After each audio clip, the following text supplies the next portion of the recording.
Good evening. Have a good number in attendance tonight. We appreciate that so very much. Appreciate those who are visiting with us. We hope you can come our way every opportunity that you might have, and that we can encourage you while you're here with us. The third Sunday of each month we set aside as a Back to the Basics service, and so we'll be talking about the subject of this month's theme about nobility and honor, and use that to talk about the idea of honoring those who we're supposed to honor, because that can be a difficult topic. So before we get started, let's see all the notebooks tonight.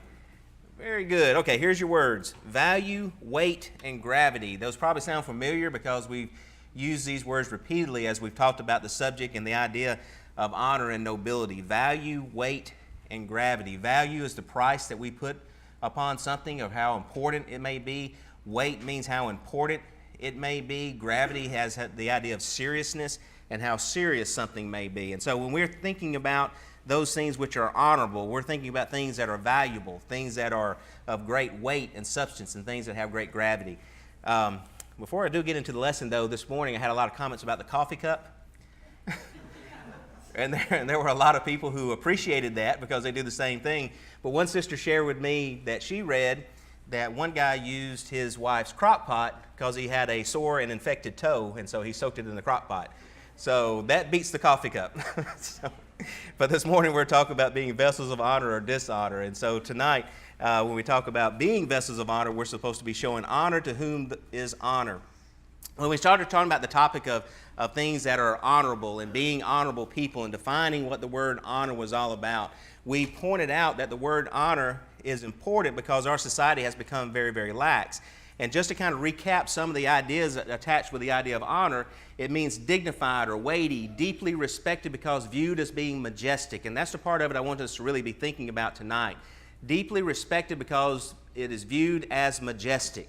We're supposed to be living our lives that way because we know who it is that dwells within us. We know who it is who has saved us. We know the grace that has brought us salvation. We know who we are, that we are sojourners and pilgrims. I appreciate Matthias backing up in that text to point that out. And because of that, we are to be living lives as these kingly priests in the world that we live in. However, the Bible also talks about and uses this word honor, that as we look upon all mankind, everyone, we should be viewing with the same idea of this majestic outlook toward others.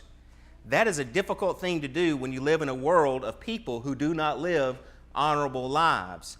But as we're going to be looking at tonight, when we talk about honoring those to whom we are to honor, it is not so much about who they are or whether or not they are deserving of it, as it is a matter of the choice that we're supposed to make in how we view other people.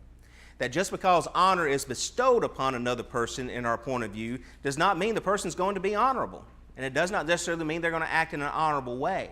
But our point of view, our perspective of others needs to be affected by it. So we'll be talking about that tonight. So to think honorably is to recognize the value and the gravity that is associated with each and every person that we come in contact with. There is great seriousness in our relationships with other people, because that other person, there but by the grace of God would I be. And so if it were not for the grace of God, the situations and circumstances in my life, I might be in the exact same situation that they find themselves in. Given the same set of circumstances of life, I may act in the exact same way that they are acting currently. It's only because of the grace of God that I have really become different than them. And so when I look upon them, I need to have that seriousness and that gravity attached to my outlook. And so God does expect, as was read for us a few moments ago, to show honor or assign value to all people. Again, this is not easy, but it's one that we have to be very, very intentional about. The reason that it's important and the reason that it makes it difficult is this: that when you honor something, that is something that you see the value that is there. And when you see value in something, you generally want to protect it from anything that would diminish that value, anything that would harm it. When you see something of great weight, of great substance, of great seriousness, you want to preserve it. And you don't want it to be denigrated, and you don't want it to be cast down.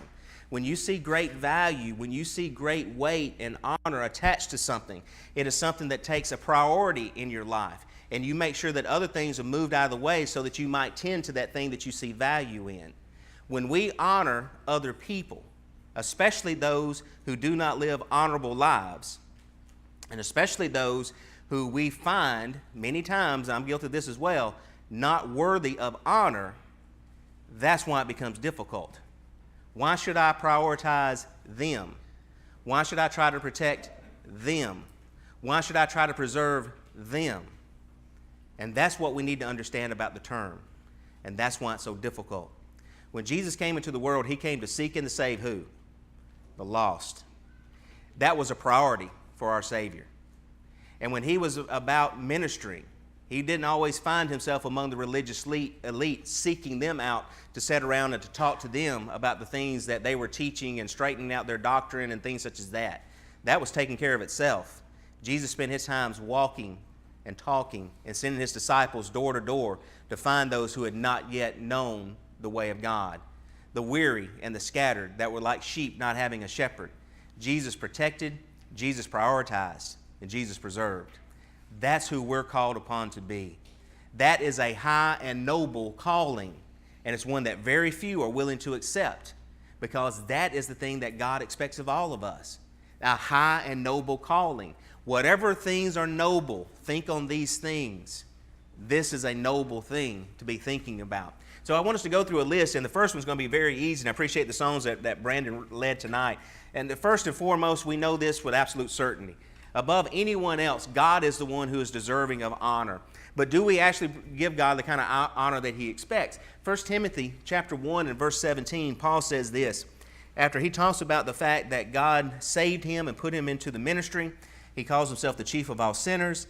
And in verse 17, he says this, "Now to the King eternal, immortal, invisible, to God who alone is wise, be honor and glory forever and ever. Amen." Paul understood with absolute certainty that there is no one who is higher and nobler and more worthy of praise and honor than our God, because he alone is the one who is wise. And so anything that God gives to us in the realm of the instructions and for our worship, for our day-to-day lives, whatever it may be, it is the utmost of wisdom that's been given to that. But if you go back to the Old Testament book of Malachi, the last Old Testament book that we have, Malachi chapter 1, Malachi points out the difference between the things that they are saying and the things that God actually expects. And he starts out in chapter 1 by saying this, it's starting at verse 6. He says, "A son honors his father and a servant his master. If then I am the father, where is my honor? And if I am a master, where is my reverence? Says the Lord of hosts, to you priests who despise my name." Yet the priest would respond to this by saying, "Yet you say, in what way have we despised your name?" So God answers, "You offer defiled food on my altar, but say, in what way have we defiled your name? By saying the table of the Lord is contemptible. And when you offer the blind as a sacrifice, is it not evil? And when you offer the lame and the sick, is it not evil? Offer it then to your governor. Would he then be pleased with you? Would he accept you favorably, says the Lord of hosts?" God points out here, and also in Matthew 15, verses 7 through 9, where Jesus points out, "Well did Isaiah say of you, you hypocrites, that in vain you worship me, teaching as doctrine the commandments of men." That is what he says, drawing near to God with our lips, but with our hearts being far from him. They were willing to sacrifice to God. They were willing to say that they were obedient to God and giving God the things that he required, but they were not giving God the best of things. These were things that God says, give it to your governor. You have more respect for people of this world, the rulers of this world, than you do for me. You have more respect for the praise and honor of men who will see you worshiping and believe that you are worshiping me, because with your lips you're offering me service, but your heart is not with me. And so if we're going to be honoring God, it's not something that's provided just with lip service. And it's not by offering him something that is less than the absolute best that we can give. But it is from the heart that gives God exactly and all that he requires from the best. How many of us tonight, when we knew that we were coming into God's presence to offer our worship to him, were really thinking about, I'm going to give God my best tonight. I'm going to give him my best when it comes to my singing. I'm going to give him my best when it comes to my praying. I'm going to give him my best when it comes to my attention and study. I'm going to give him my best of everything, because he is deserving of that. God sees what's in our hearts, and he knows us intimately. In Romans 1 and verse 21, Paul points out that with the decline of society comes this tragic consequence, that although they knew God, they did not glorify him as God, nor were thankful, but became futile in their thoughts, and their foolish hearts were darkened. That part of the idea of forgetting and leaving behind who God is a lack of thankfulness to our God. I don't know how much time we actually should spend in thankfulness to our God, because I don't know that there's a time that we should not be thankful and offering thanks to our God. What do we have that did not come from Him? What will we ever receive that God did not give? From salvation itself to just the day-to-day simple taking of breath, He's given it all. The Scriptures point out that there's so many wonderful things that the children of Israel and Christians of the first century, they took for granted. And tragically, we will often go down that same road. Although they knew God, they did not glorify Him as God, nor were they thankful. Part of honoring God is letting Him know how thankful we are for Him. Psalm 97 in verse 72 is just one of many psalms that gives us another reason and another thing that we ought to be honoring God for. Psalm, and that is not right whatsoever.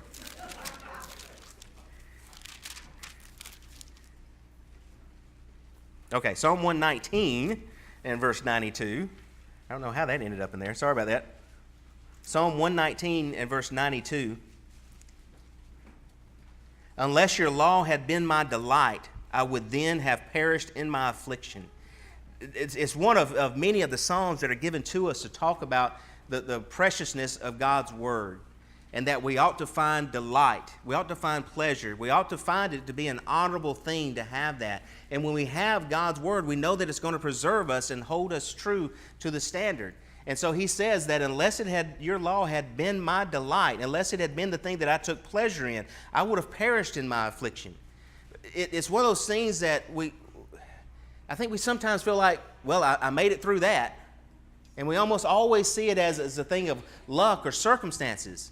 How many times have I been through a situation where I look back at God's Word and honor God for the way in which He strengthened me and helped me, protected me, or guided me in whatever that situation was, so that I did not perish in my affliction, but that I was delivered from it because of His law and because of loving it. That's what honoring God and His Word is all about. The Scriptures also point out, though, something that's important to all of us, and that should be that we're supposed to be honoring our spouses.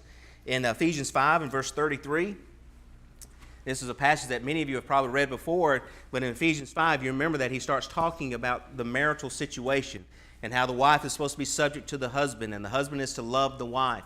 And at the end of that section, it says, see that each one of the wives, that the women will be those who will show respect for their husbands, and the husbands are supposed to be loving their wives.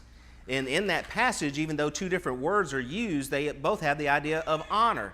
The thing that the wife holds in very high regard and high esteem is love.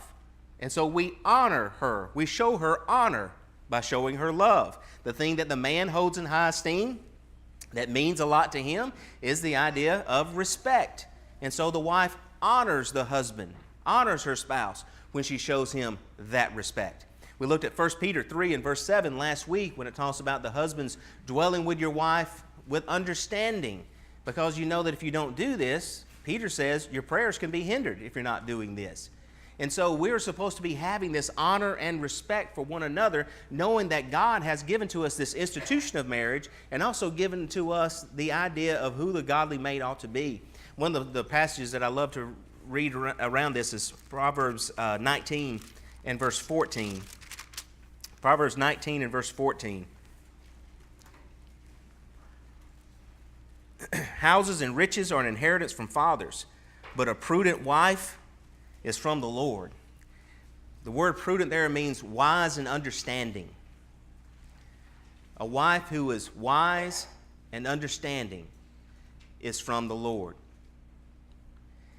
That means if your wife is wise and understanding, it's because she's been trained by God to be that way. Because she has been one who has spent time, not just in study, but in application of what God has instructed her in. And that woman that you have now who is wise and understanding, that is a gift from God. And so men, when you're looking for that spouse, that's one of the key elements that you're looking for. is wisdom and understanding that has come from God. There's a lot of people who are wise and understanding in the ways of the world. The thing that is an honorable thing is wise and understanding in the ways of God. And that makes her a gift from God. And so we should be showing this honor and respect. We don't do this by treating our wives as being just the oldest child in the home. And unfortunately, sometimes you see that in marriages, that the wife isn't treated with honor and respect. It's almost like the husband is the only one who's supposed to be honored and respected because everybody is supposed to obey him and do what he says. And the wife is just as much in subjection as the children are to him. That is not the way that God ordained marriage to be. It's also not an honorable, it's not a glorious thing. It's not a respectful thing when the husband is also treated like one of the children. That yes, from time to time we do things that may be comical in a sermon, but when the wife treats the husband with disrespect and treats him like a child, it is an extremely disrespectful thing. I've seen a lot of marriages suffer because even the children don't have respect for the father. And a lot of it's because of the way the mother speaks to him and talks about him. We need to be careful with our marriages in the way in which we show that honor and respect that we're supposed to. One of the major causes for divorce, Hebrews 13 and verse 4. Hebrews 13 and verse 4. Marriage is honorable. Marriage is honorable among all. And the bed, this marital bed, is undefiled. Fornicators and adulterers, God will judge. It's interesting that the Holy Spirit saw fit to put such explicit instructions about the marital bed, that we are to honor that institution. You don't do anything that would dishonor that institution. You don't bring anything into the home. You don't look upon other things or anything that would bring dishonor to that marriage. You don't invite other people in that would honor and defile that marital bed. That is an honorable thing to God. It was something that God gave as a gift. It is something that God used to fashion and help us understand the relationship between Jesus Christ and His church.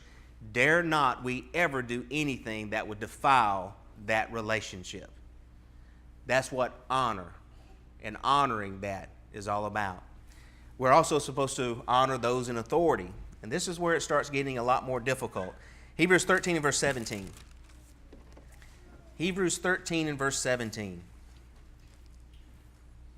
Here it says, "Obey those who rule over you, and be submissive, for they watch out for your souls as those who must give an account. Let them do so with joy and not with grief, for that would be unprofitable for you." One of the things the Scriptures point out is that there are those people who are in positions of authority. In the spiritual realm, we do have those who are elders, who are in positions of authority that are to be respected. They are to be honored for the positions that they have, and also for the gravity of the situation that they are in. They're going to answer for your soul. And so don't make that a hard or difficult thing. When I was in Alabama, it was heart-wrenching to hear a lot of brethren talk about not wanting elderships in congregations. And a lot of congregations didn't have an eldership because they said that elders only mess things up in the church. And that was something that's like, how could people who are Christians think that way? The reason being is because in the past they had situations where they had confrontations with those who were either preachers or elders, and it didn't turn out the way that they liked it. And because of that, they would rather not have an elder or have an eldership. They would rather have votes and a team meeting, if you will, about those types of things. One of the things that solves that situation is Hebrews 13. Be submissive. Honor those who are in this position. They're going to answer for your soul. Believe me, that is something that haunts you when you think about it. And so that's why God put people in this position, because it is something that God expects us to show honor and respect toward. So much so that in 1 Timothy, and I am going to read this verse, most of you already know what it is, but 1 Timothy chapter 5, I thought about leaving it out, but I said, no, I'm going to read it anyway. 1 Timothy 5, 17 through 19.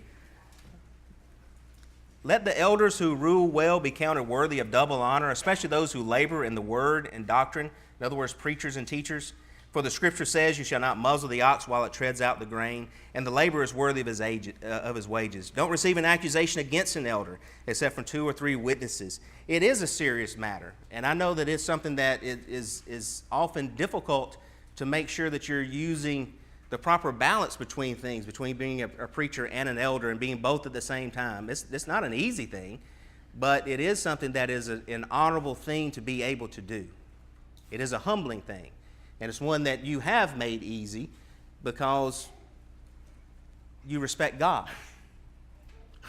And that's always the case, is that no matter what situation you find yourself in, if you're dealing with people who respect God, those relationships between brethren work themselves out really well, even when you're at odds with each other, because you're going to work it out the way that God intended, and you're going to show respect, and you're going to show honor to whom honor. So the scriptures say, don't receive an accusation against an elder unless you have 2 or 3 witnesses about that thing. It's too easy for people when they go home for lunch on Sunday to have roasted preacher and grilled elders for lunch. And that's not the way it's supposed to be. We're God's people, and we shouldn't behave in such a fashion as that. But even when you get out into the world around us and some of the other relationships that we have, we're supposed to be showing honor, because there are others that we come in contact every day with who have positions of authority. In Ephesians chapter 6, we're going to read verses 1 through 9 and make some notes along the way. Ephesians 6 and verse 1, children, obey your parents in the Lord, for this is right. Honor your father and mother, which is the first commandment with promise, that it may be well with you and that you may live long on the earth. We're supposed to show honor, children, to our parents, because that's the way that God intended for things to happen. And yes, your parent may not be leading you in the best possible direction, and they may not necessarily be the best parent in the world. And in many ways, they may not be an honorable parent, but it's not based upon who they are. It's based upon your choice. You choose to show honor because that's what's required of you. Your requirement is not for them to be honorable people. It's for you to show honor. That's what God expects from you. And it's not easy. But because of your relationship with God, that's what makes it beneficial. Jesus pointed out that part of this honoring your parents does not end just when you leave the home and when you're no longer under their roof, that you don't have to honor them anymore. Jesus points out that part of that honoring your parents is also taking care of them later in life, that we don't just leave them defenseless to the world around them, but that we show them honor and respect by doing so. The fathers are supposed to honor their children by not provoking them to wrath, but bringing them up in the nurture and admonition of the Lord. Bondservants in verse 5 are supposed to be obedient to those who are their masters according to the flesh. Notice this, with fear and trembling and sincerity of heart as to Christ, not with eye service as men pleasers, but as bondservants of Christ, doing the will of God from the heart. For with good will, doing service as to the Lord and not to men. Understand that with the bondservants, but if going back to verses 1 through 3, if you're a child in a home where maybe your parents are not godly, it's the same thing. When we talk about what honor is, don't let it be just merely eye service, but let it be in serving God. You masters, verse 8 rather, knowing that whatever good anyone does, he will receive the same from the Lord, whether he is a slave or free. And so masters, do the same to them, giving up threatening, knowing that your own master also is in heaven, and there is no partiality with him. Over and over again, the scriptures talk about showing honor and respect to these positions that's been given by God among men. Romans chapter 13 is another one. Starting at verse 1, let every soul be subject to the governing authorities, for there is no authority except from God, and the authorities that exist are appointed by God. So in other words, there's going to be these positions of authority in society because that's the way God made mankind, that you're going to have these people who are going to be occupying these positions. Therefore, whoever resists the authority resists the ordinance of God, and those who resist will bring judgment on themselves. Rulers are not a terror to good works, but to evil. Do you want to be unafraid of the authority? Do what is good, and you will have praise from the same. For he is God's minister to you for good. But if you do evil, be afraid, for he does not bear the sword in vain, for he is God's minister, an avenger to execute wrath on him who practices evil. Therefore you must be subject, not only because of wrath, but also for conscience sake. For because of this you also pay taxes, For they are God's ministers, attending continually to this very thing. Render therefore to all their due. Taxes to whom taxes are due. Customs to whom customs. Fear to whom fear. Honor to whom honor. And I know those passages, that's a passage that's been read many times, and we've looked at it and examined it many times and talked about those who are in these governing positions of authority that are ungodly people, such as the rulers in Rome were, and how it is you're still supposed to pay honor and respect that is due to them, because you do recognize the value of those governing authorities, no matter who that person they themselves may be. And so we say, don't speak evil of them, don't talk bad about them and say bad things about them. And I'm afraid sometimes we leave it at that. And then we go to the DMV, where you have about 4.5, 5 hours of waiting time to maybe get something done with your driver's license that ought to be able to be done over the internet, since it is the 21st century. And that clerk behind the desk who's only doing her job tells you, oh, you didn't bring this with you. You'll have to come back next week and do it all over again. And we take all of our animosity out on her that's doing that job. And we've all been there. Or when you get pulled over by a police officer who tells you you were speeding because you were speeding, but you weren't speeding as fast as other people, so why is he bothering you? And you give him a hard time. It's really easy to do. We're supposed to give respect and honor to whom it is due, whether we agree with them or not, whether we like what they are doing or not, whether it inconveniences us or not. Because God said, honor all people. It means we recognize their value. They may not feel very valuable to us at that moment, but they have value. They have value in that role that's been given to them by God as authorities, but they also have value because each and every one of them were created in the image of God and has an eternal soul. And thereby, by the grace of God, would you be also. And so we need to recognize that people cannot be replaced. People have immortal souls, and they have value. And we don't know what has happened in that person's life that may have put them in these unfortunate situations that sometimes they find themselves to. And so when we start talking about respecting everyone, honoring everyone, we don't know necessarily what has happened to this person that we may see as a lesser than other people. And that's where it gets very challenging. There, but by the grace of God, go I. Some of us may have even been in those situations, and because we've moved beyond those situations, why haven't you? And we may not attach very much value to the person.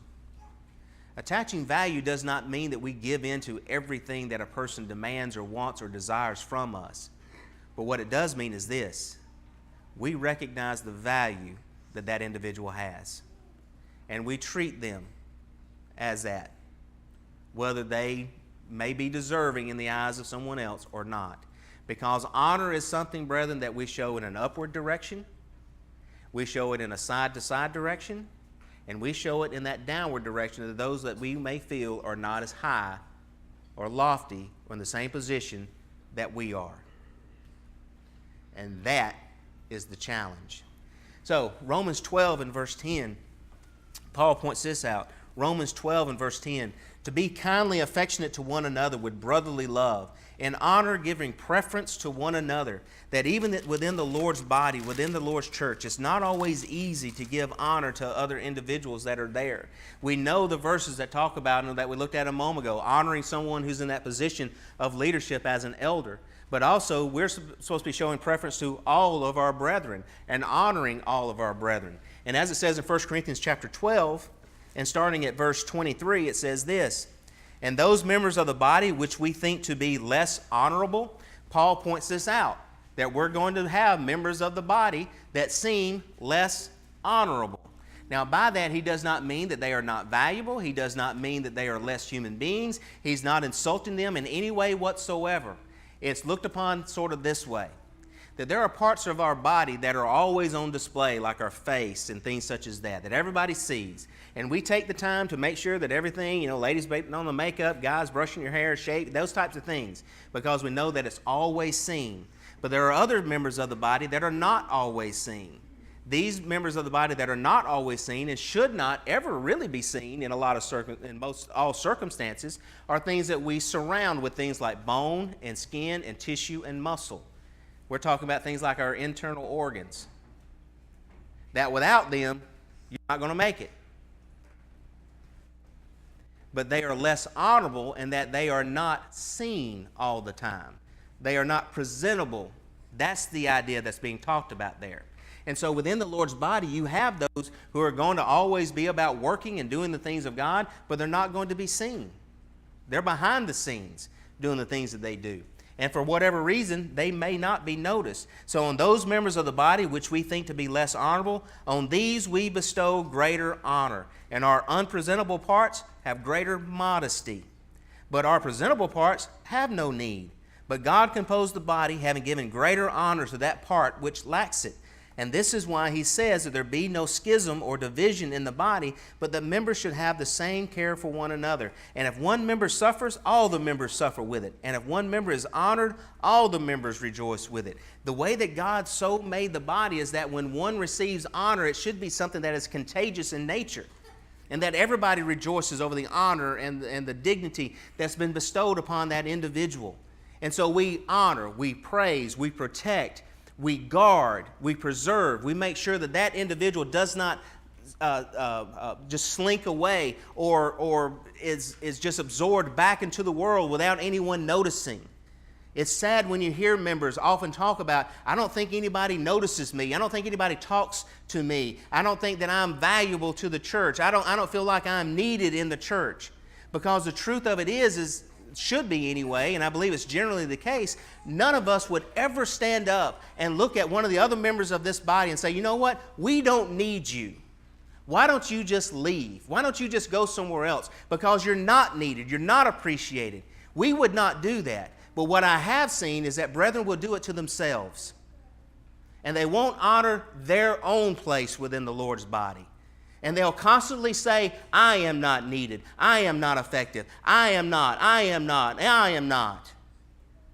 And because of that, they destroy their own souls as a result. Never do that to yourself, because you are needed in the Lord's body, whether you're one of those presentable parts or the unpresentable parts. Because if you're one of those unpresentable parts that seems to be less honorable, you're the one that God says, protect that person, surround that person, preserve that person. Because without you, we don't survive as a body. So you're needed. That's what showing honor to whom honor is all about. And again, that's where the challenge comes in, because it's a lot less noticeable and it's so easy to overlook. In Proverbs 16, in verse 31, Proverbs 16.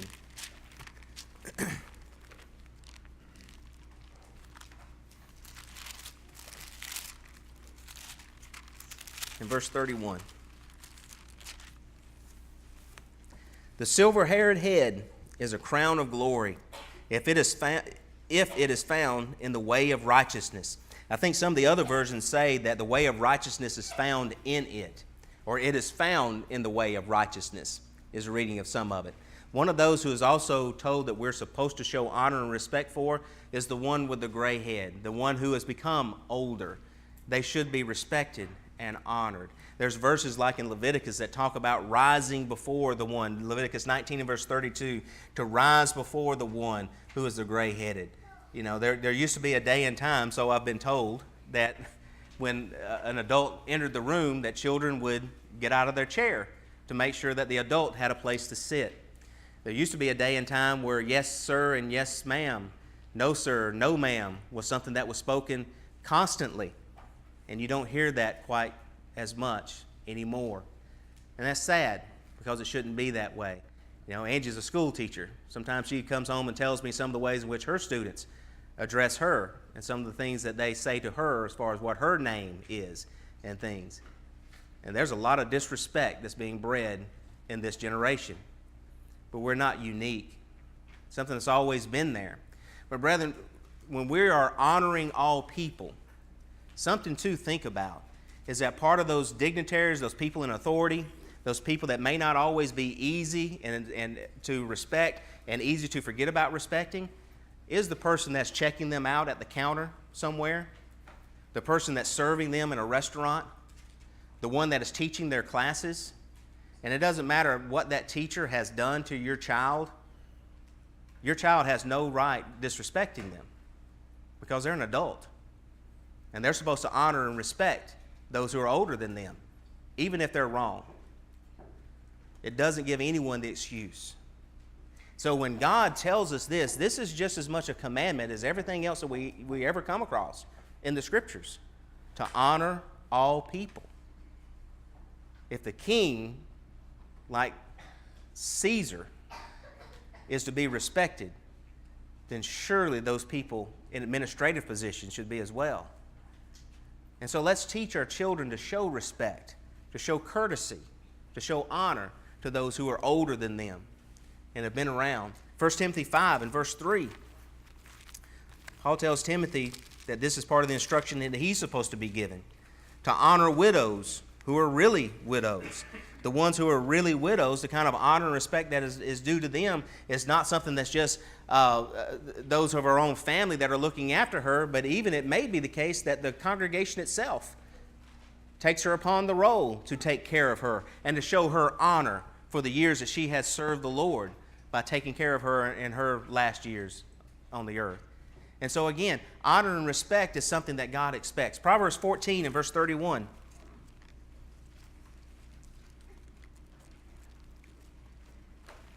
Proverbs 14 and verse 31. He who oppresses the poor reproaches his maker, but he who honors him has mercy on the needy. That one, I believe, is extremely difficult. I know for me it's a huge challenge. He who oppresses the poor reproaches his maker, but he who honors him has mercy on the needy. Again, none of these things contradict verses that talk about throwing your pearls before the swine, or, if a man doesn't work, he doesn't eat. We're not talking about any of those things. But we are talking about those who are genuinely in need, that it's really easy to disrespect them, to dishonor them, to make them feel very, very low, even in the midst of maybe trying to help them financially or in some other way. We're not supposed to do that. The Bible does say, though, that a man who does a good day's work, that when he goes to bed at night, his sleep is sweet. It's a good thing. And so one of the ways in which we do honor them is by helping them in a way that is right. It's not just always about just giving, but it's about helping people get to a position of honor themselves. But we never are supposed to degrade them and make them feel worthless or useless. That doesn't help anyone. So again, we have to be careful with these things, because all of these have to do with, so asking ourselves, so why is that? 1 Timothy 6 and verse 1 is one of the verses I think gives a good answer, because even though it's applied to servants, I think the principle is still there for all.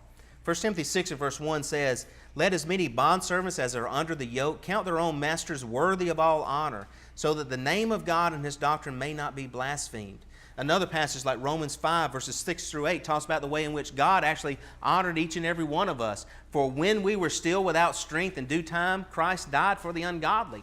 For scarcely for a righteous man will one die, yet perhaps for a good man someone would even dare to die. But God demonstrates his own love toward us in that while we were still sinners, Christ died for us."